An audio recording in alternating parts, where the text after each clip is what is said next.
टिका कहीं ससुर के खीसा के हो खीसा के टिका कहीं ससुर के खीसा के हो खीसा के कि हमरा राजा जी के कोठे के मकान सखी सीसा के सैया जी के मकान हमरा सैया जी के कोठे के मकान सखी सीसा के हमरा सैया जी के कोठे के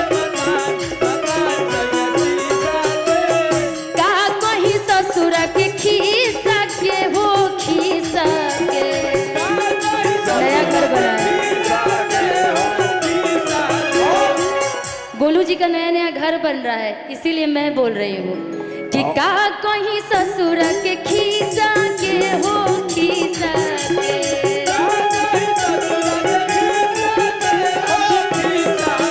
हमरा गोलू जी के दू गो मकान सखी सीसा के हमरा गोलू जी के दू गो मकान सखी सीसा के।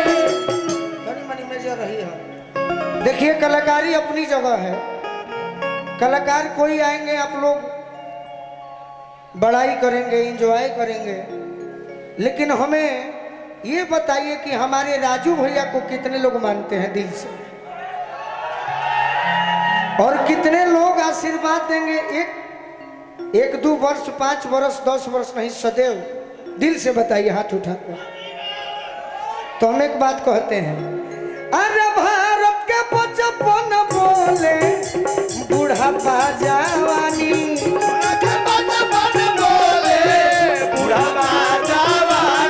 मोदी मोदी घर घर बोली सारा हिंदुस्तान, मोदी मोदी घर घर बोली सारा हिंदुस्तान। और का भैया सुमन गोलू राजा, भैया सुमन और निशा कोहस का बाखानी हम की चुनाव 26 में बनू 25 में 25 लास्ट अक्टूबर अरे अब की 25 में लोहरी, अरे अब की बार साहेबगंज में लोहरी का लोहरी कमल निशानी, अब की 25 में लोहरी कमल निशानी, अब की 25 में लोहरी कमल निशानी। हमरा राजा जी के दू गो मकान सखी सीसा के राजा जी के दू गो मकान लगा ही रोजे रोजे सैया जी त कोठावा पर चढ़े, रोजे रोजे सैया जी त कोठावा पे चढ़े। अच्छा एक बात बताइए, दुनिया में हमारे बिहार नहीं पूरे भारत की बात कर रहा हूँ, ध्यान से सुनिएगा। हम कलाकार हैं और ऐसा भी नहीं है कि कलाकार हैं तो राजू भैया को खुश करने के लिए, इनके समर्थकों को खुश करने के लिए हम ये गाना गा रहे हैं कि मोदी मोदी घर घर बोली सारा हिंदुस्तानी। लेकिन एक बात तो सत्य है कि 500 बरस जे तिरपाल में रहल वो भाजपा के ही देन है जे राम जी के मंदिर बन गए अयोध्या में, फिर भाजपा के देन लगे सीतो जी के मंदिर बनाता है। तो हम एक लाइन जरूर गाई, चलत रहे राजा राम जी के बनले मंदिर हो, फिकिर सारा दूर हो गई। राजा राम जी के बनले मंदिर हो, फिकिर सारा दूर हो गई।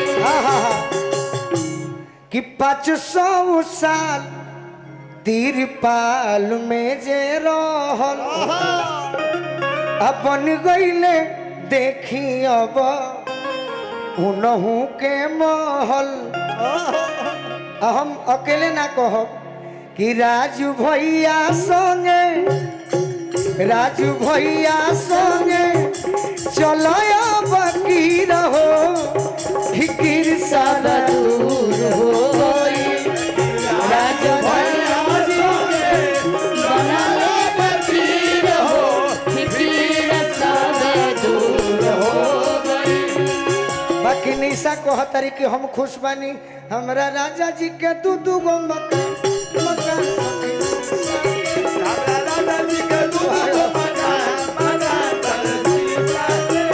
रोज रोज सैया हमर कोठवा पर चढ़े, छत पे, कोठवा मतलब छत पे, छतवे कह रोजे रोजे रानी हमर छतवा पर चढ़े डांस हो रोजे रोजे कबो न बुराई के हु न करबो करे, हम करेंगे। रोजे रोजे छाता, रोजे रोजे राजा हमर छतवे पर चढ़े, कबो न बुराई के हु न करबो करे। लहू के ला चारो चौहदिया के दिशा रे दिशा के,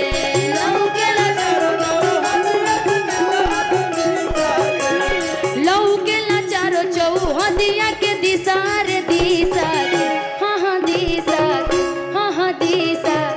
हमरा गोलू जी के दू गो मकान, मकान सखी सीसा के, हमरा राजा जी के दू गो मकान, मकान सखी सीसा के, हमरा राजा जी के दू गो मकान, मकान सखी सीसा के।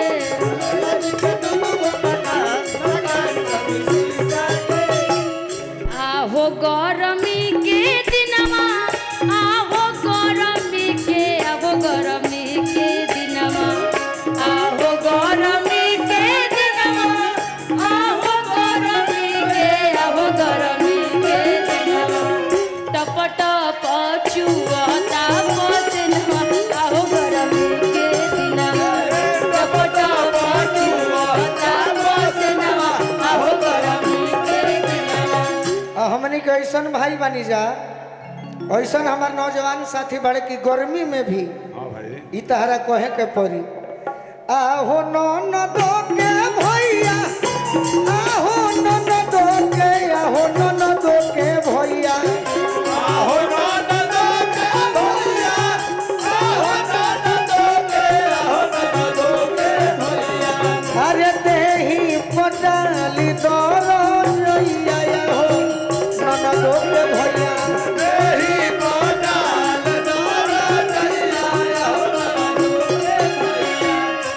और हमने के झांकी भी देखे के बाद, हाँ भाई अच्छा एगो गाना के बाद और हम अपने हनुमान जी से मनाई कि हमारे राजू भैया के पद प्रतिष्ठा जीवन भर बरकरार रहो। साथ ही साथ ये क्षेत्र में जब भी हम आई बनी एगो गार्जियन के रूप में, बड़े भाई के रूप में सुमन भैया के प्यार दुलार मिलल बा, सुमन ठाकुर जी के, तो हनुमान जी से मनाई कि हमारे राजू भैया के, हमारे सुमन भैया के आशीर्वाद बनौले रखब हनुमान जी, ताकि हमनियों के बार बार आवे के हाँ भाई हमारे को मौका मिली। रोजी रोटी बंद हो।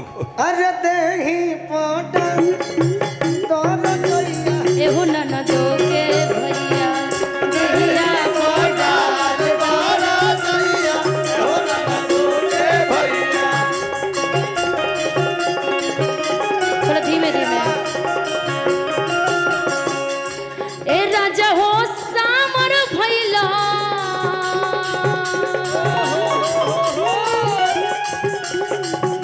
ए राजा हो सामर भैला बालू के कमाई में, ए राजा हो सामर भैला बालू के कमाई से, झरिया से भिलाई में। ए राजा हो सामर भैला बालू के कमाई से, झरिया से भिलाई। अरे पागल, बालू के कमाई मुजफ्फरपुर जिला में ना कहल जाला, का कहल जाला? चलत रहत तनी। राजा हो सावर भइलो, अरे लीची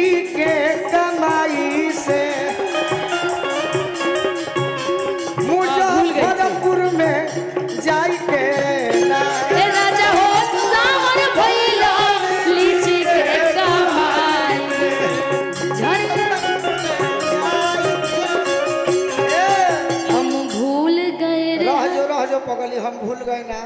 हाँ, मुजफ्फरपुर के बगल में जेबू तो हाजीपुर बा। हाजीपुर के केला। कि भइला पैसा वाला अरे केरा बेचवाई के। हाजीपुर के केला मुजफ्फरपुर के लीची फेमस है से कहता है। मुजफ्फरपुर में जाई के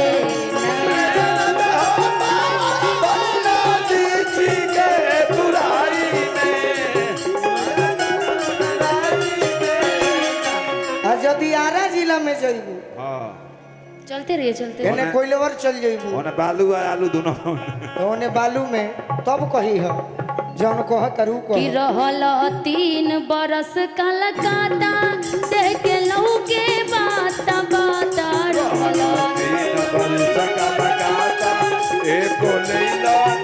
गलती गलती यहाँ भी चेंज है। कलकत्ता ना हाँ कि रहल 3 बरस तू पारू पाड़ू अतहर तोड़ पेली मेहरारू। हाँ ये भी चल जाएगा कि रहल 3 बरस तू पारू घर में तर बेली मेहरारू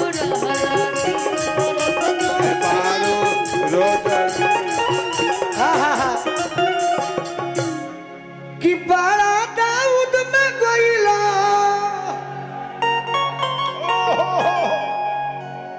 अरे राजू से यारी पाई के अरे लीची के कमाई से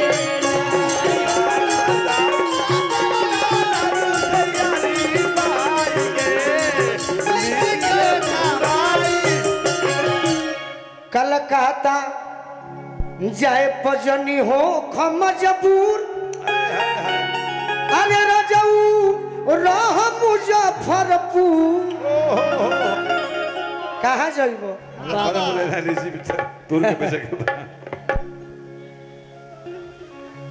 कि जदू देखो एक और लाइन बना देता नहीं कि राजद छोड़ के खुश हो जाया अरे भाजपा में जाई के अरे लीची के का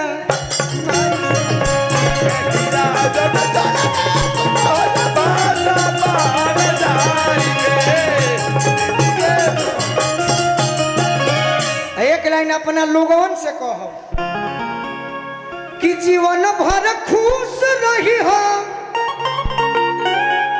अपना राजू के विधायक बनाई के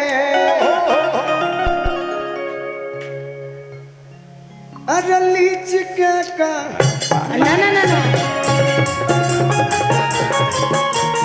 और हम दोनों के लिए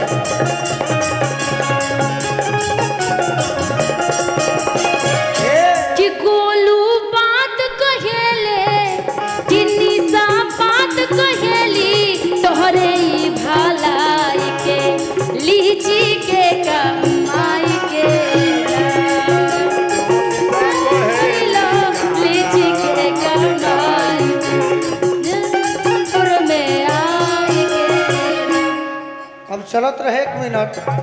अब आप लोग के बीच हम सभी झांकी का एक कार्यक्रम देखेंगे तो इसको हम अच्छे से समाप्त न करेंगे और ईश्वर सुंदर तना से हरि बोल बोल रे मानवा हरि बोल बोल रे मानवा ऐसन सुंदर बनवा हरि बोल बोल रे ऐसन सुंदर बनवा दे हरि बोल। एक बार प्रेम से बोली शिवा और रामचंद्र भगवान की